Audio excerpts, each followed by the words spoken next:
I'm going to get your score in a minute. We're just starting this match. And there's a 1-over and a little bit of a J-hook, but at the net. Guys, what do you got? You got a 1-1? I don't know who's anymore. I was like, sorry, guys. Quick score, please.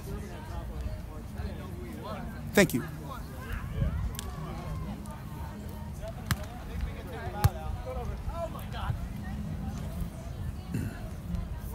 3-1. We got a Team Matsa versus, this team isn't the vets. I'm going to call them the young ones.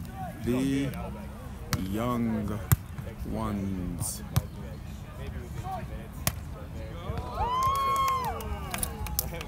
Got 3-2. I should just not say anything and not showing up on time. Okay.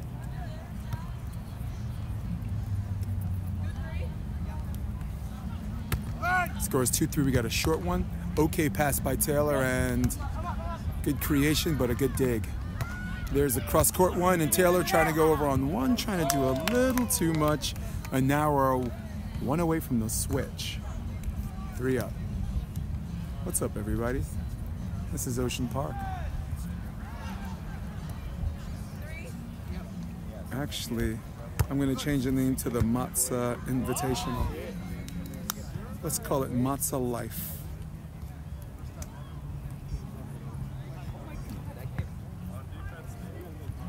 Matt's Life? I didn't do that.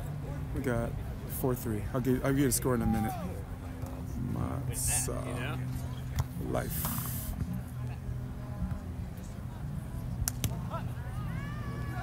We got 4-4. Mr. Crab to serve. Last clip I was talking about pretty cool up and down journey he had this year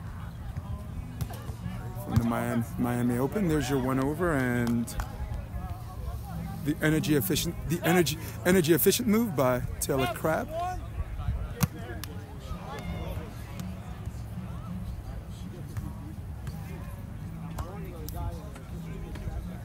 Score is 5-4. All right, so yeah, Taylor got a big up and down journey. Winners of Miami, winners of an absolutely gnarly weather. There's your 1-over again. 6-4.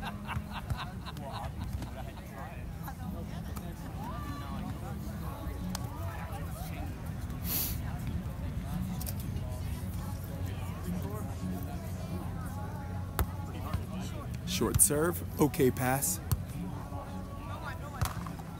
Wow, and he fought the tape. He fought the tape, and the tape won. Score is now 7-4, but again, very good up and down journey as Travis Krunover runs by. I mean, let's draw the picture. Manhattan Beach played his brother in the winner's bracket. His brother has really kind of owned that matchup, Trevor Crab. There's a shot down the middle. So, wound up in the loser's bracket. Had a sunset game against Miles Evans and Chase Budinger, which I affectionately refer to the match of the year. Just an absolute, I mean, you couldn't picture the competition, the stylistic matchup, the time of the day, like the sun setting, was absolutely gorgeous, and 3-set result. Great defensive battle between Miles Evans and Taylor, but it was ultimately settled by the other Taylor, and he caught fire with his jump serves, and that was it.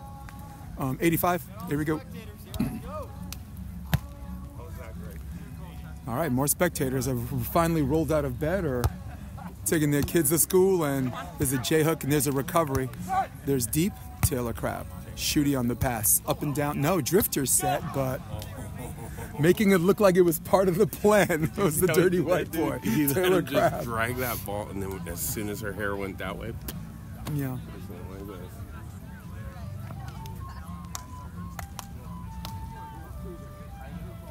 So here we are, 9-5. Match number 2 for Taylor. Probably my last. I got to get out of here after this. I got a MMA podcast. I'm covering I'm covering UFC 297 with commentator Timmy B.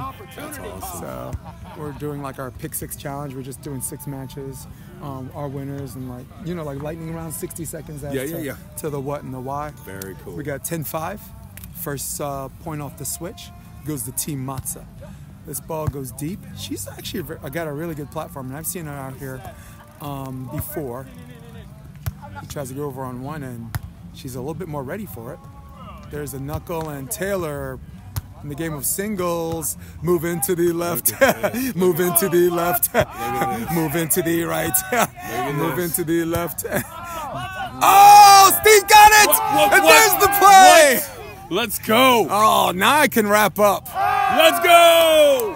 Wow! I can now wrap up and go home. I was looking for my play of the day. Time for MMA. And just when you thought Crab would make the play of the day, Wow, it took the dude. effort by your own go. personal Matsa. He said, let me help you out right here. That's the over 70 rule. You know, last time I saw Matsa play a game at this level, he was playing with Dylan Merrick. And it was against Dan Newman and Sean Rosenthal. It's like a volley poker thing. Oh, got you. Yeah. Yeah. Here we go. Hit over on two.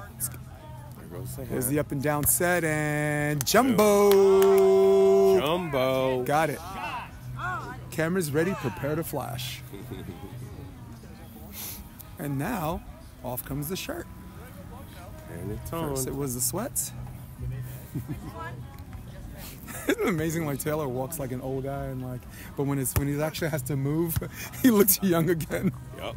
Like watch how the character changes. Look how he walks after the ball. Yeah, man. Yep. You know Actually, who they Will's said? last name's Crab, so it looks like a crab. Right? Okay, So- but you know who used to do that? What's Is, that? Mike Dodd. Yes. Just looked like a dead person all the time, and then win the When tournament. it's time to be alive, yeah. I look like you can't even move, barely breathe. I think I'm gonna go with Jeff Samuels on that one too. Like you He never doesn't- see yeah. someone like in the middle of a game Yeah, that looks yeah, so uncomfortable Yes. and agitated, and yeah, like you said, you just said the camera can't see, but you kind of had the head up thing. Yeah. Yeah, but then when it's time to block and move and do There those it things, is. yeah. Boom. Pulls it off. That ball's out of bounds. Score is 12-8. We're one away from the switch. Yeah, so on the opposite end, we could talk about some players who look giddy between plays and during the play. Let's go, Brandy Wilkerson. Right? She's got like the girly walk, and she's happy or whatever, and then and then in the middle of the volley, that's a switch. It's Yeah. 9-12, right? But yeah, in the middle of the volley, she'll touch her toes, touch the clouds, head above the net, block you, and then when she lands, back to the girly walk. Travis, how be West Coast VB, man? Yeah, right? It's good. Yeah? Nice. Your guy Aaron Wexler is having like some of the best interviews. He's always had good guests, but he's getting better at that. I got to give him that. Right now, I think he's my second favorite podcaster. That's saying a lot. Yeah. Well, we know who first is. Come on. Yeah, right. To quote Terrell Owens, I love me some me. Exactly right. All you had to do is say the name, and I'm like, oh, yes. But I'll say this: last year we did an awards thing. Me, Aaron Wexler, and Matt Prosser. Right? Best player, MVP. Yep.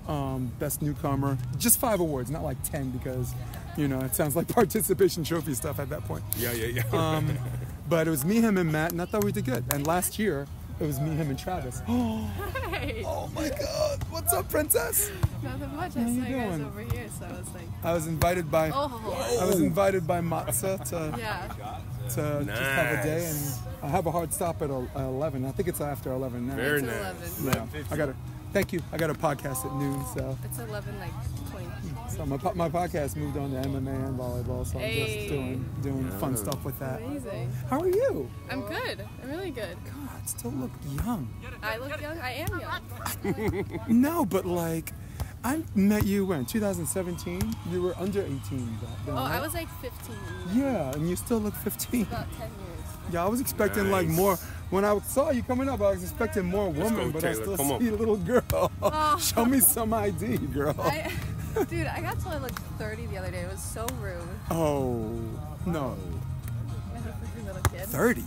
I know. I thought it was rude. Well, consider the source. Who was the person that said Oh, it? she was 20. Matza. Of course. When young people tease people for their age, it only shows that that's all they have in life. Yeah. I'm like, that's the best you can do. You know, like I'm 53. Go ahead, talk. I know, you don't Go ahead, look talk about my age. See how you look when you're 53. See how you look when you're 43. That's right. See how you look when you're 33. Fuck you. See how you look now. Stop. I see But you know what I'm saying? I'm like, they're looking for like a trigger, so Nice. someone I gets know, offended she by was their mad, age. And I'm I like, guess she was mad at me. yeah. What's the score? It's I think it's 15-11. I'm gonna double check. Nice, Taylor. Tail, we got 16-11. I think one from the switch, right? Yeah. Thank you. Yeah, 16-11, 1-21. This is the second set they played. They played 2 against 3 the first one. And I'm guessing Taylor won. Yeah, he was actually fully clothed then. We got a switch. He had sweatpants. He had a hoodie, a t-shirt. He was, yeah. So, cool story about Taylor. First time I met him since the camera's rolling. AVP New York City, right? 2015. There's this guy out there. It's 90 degrees. You ever been in New York during the summertime? So it's 90 degrees and humid.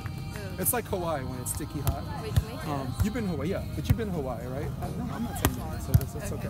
But you've been to Hawaii, so you know there's some parts of the season where it's sticky hot. And he, in 90-degree weather, humid, is wearing a hoodie. He's wearing sweatpants, passing low to his partner, right?